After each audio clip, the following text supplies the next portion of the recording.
खूब शीघ्र राज्य कांग्रेस प्रथम पर्याय प्रार्थी तालिका प्रकाश पाइब। विधानसभा 32 आसन और लोकसभा 10 सीट पर प्रार्थी घोषणा कर संभावना रही। पूर्व एआईसीसी 2टी पर्यायर प्रार्थी तालिका घोषणा कर कौन लोकसभा सीट पर ना नथिला।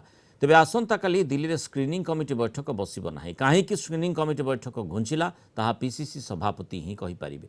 यह कहते कांग्रेस इस्ताहार कमिटी अध्यक्ष पंचानन कानूनगो।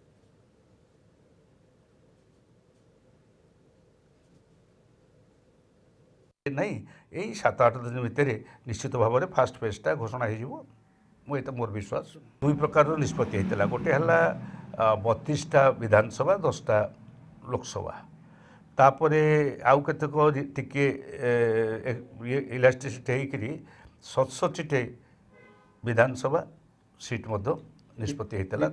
हाँ द्वितीय पर्यायर से सब अच्छे रही। मो पाखे खबर थिला जे काली बसबार थिला जो प्रेसिडेंट जाइछंती बॉम्बे रु दिल्ली जीवार थिला। भावुची से आसिले जना पड़ो कारणटा कौन।